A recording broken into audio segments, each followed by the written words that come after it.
샬롬, 하나님과 동행하는 새벽기도회 달라스 임마누엘 교회 권성철 목사입니다. 오늘도 하나님과 동행하며 풍성함을 누리시는 저와 여러분 되시길 주님의 이름으로 축복합니다. 오늘 말씀은 사사기 3장 15절에서 23절까지의 말씀입니다.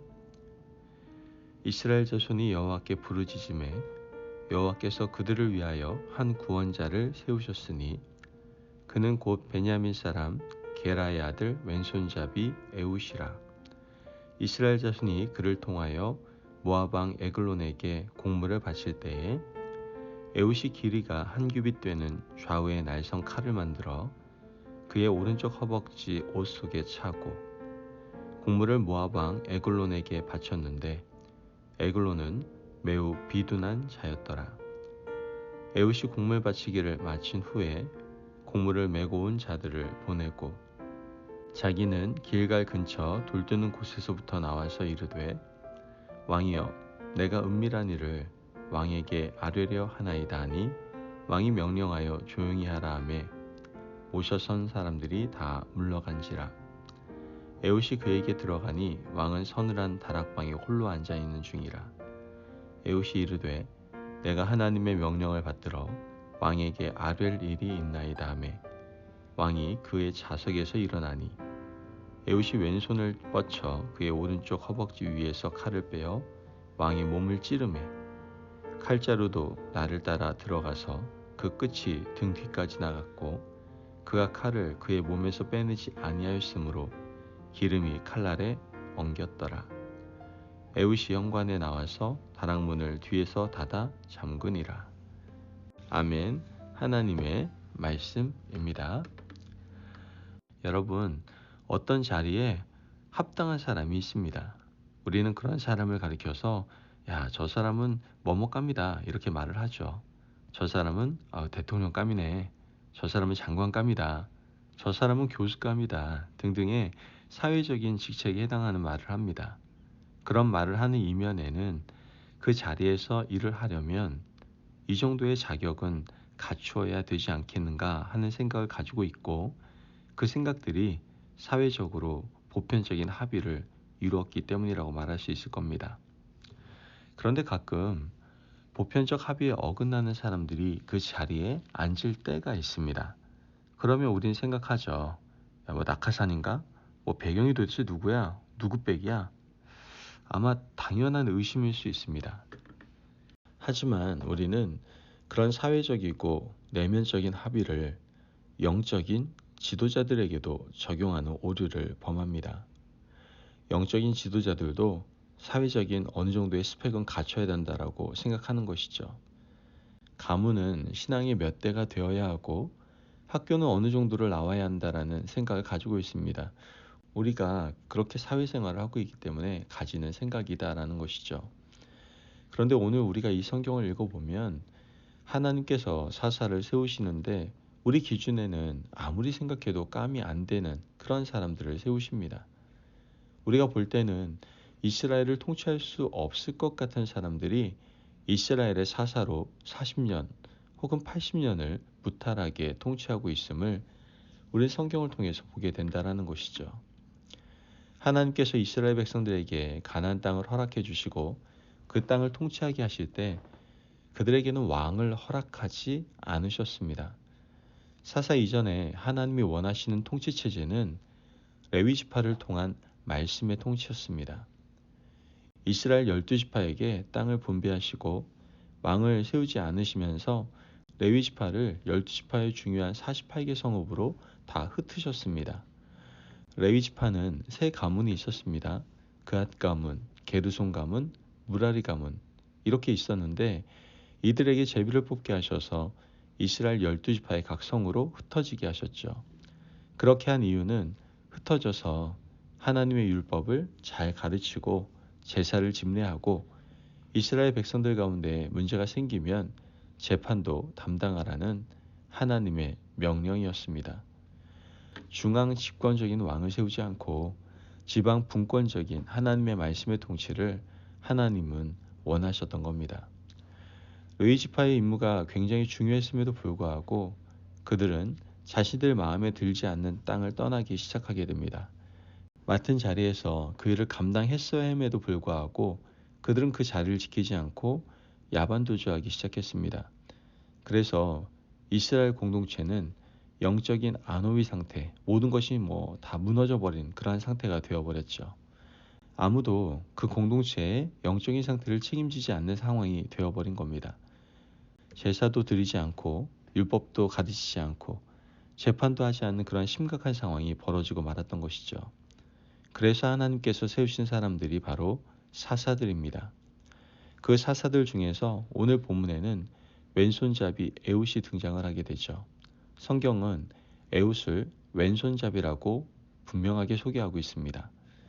오늘 본문 15절 말씀을 보면 이스라엘 자손이 여호와께 부르짖음에 여호와께서 그들을 위하여 한 구원자를 세우셨으니 그는 곧 베냐민 사람 게라의 아들 왼손잡이 에웃이라. 이스라엘 자손이 그를 통하여 모압 왕 에글론에게 공물을 바칠 때에 그 당시 이스라엘 백성들은 모압 왕의 지배를 당하고 있었습니다. 이스라엘 백성들은 하나님께 부르짖게 되죠.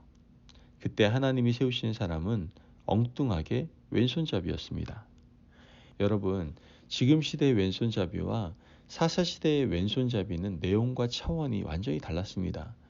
사사시대에는 오른손에 장애가 있어서 오른손을 사용할 수 없는 사람을 왼손잡이라고 불렀거든요.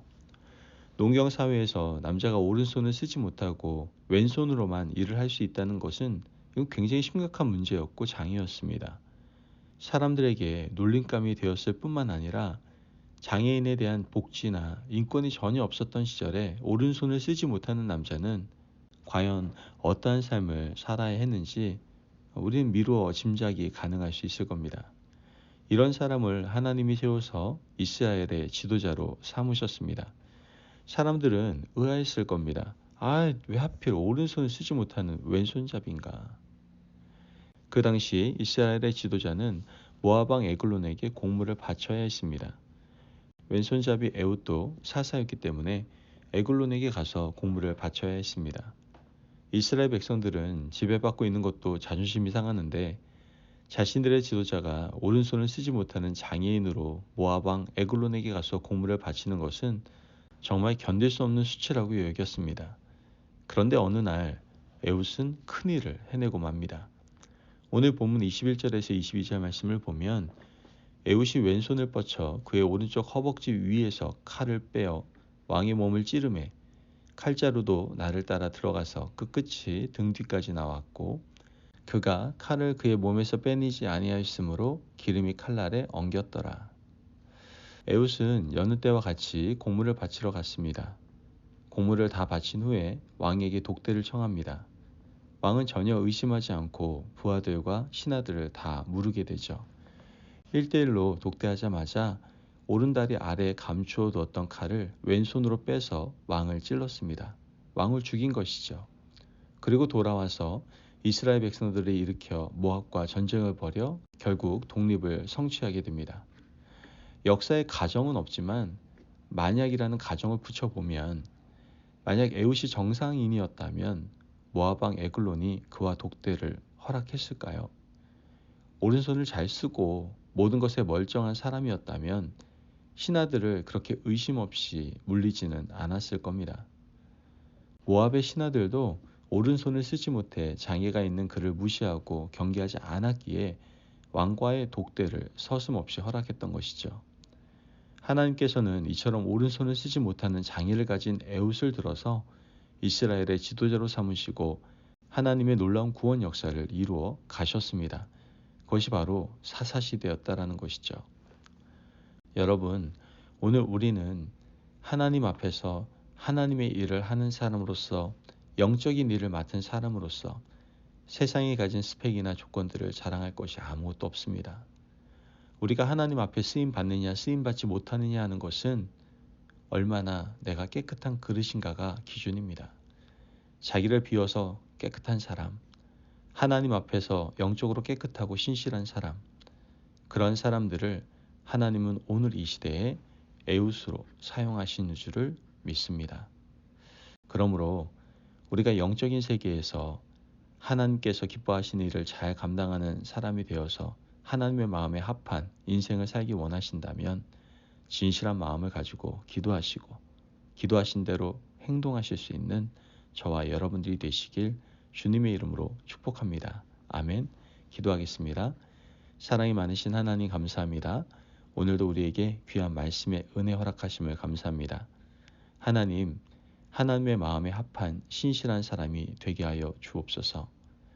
약점을 불평하는 것이 아니라 내 마음을 비우고 깨끗하게 하여 그 안에 주신 하나님의 깊은 마음을 발견하여 온전히 하나님의 사명을 감당하는 저희들 되게 하여 주옵소서. 감사하며 예수님의 이름으로 기도합니다. 아멘. 오늘도 하나님과 동행하며 풍성함을 누리시는 저와 여러분 되시길 주님의 이름으로 축복합니다. 여러분, 연약한 인생을 통해서 큰 영광 받으시는 우리 하나님 아버지의 마음을 깨닫고 연약하고 부족한 것을 바라보는 것이 아니라 가진 것에 만족하고 감사하며 살아가는 복된 인생이 되시기를 바랍니다. 말씀 안에서 승리하십시오.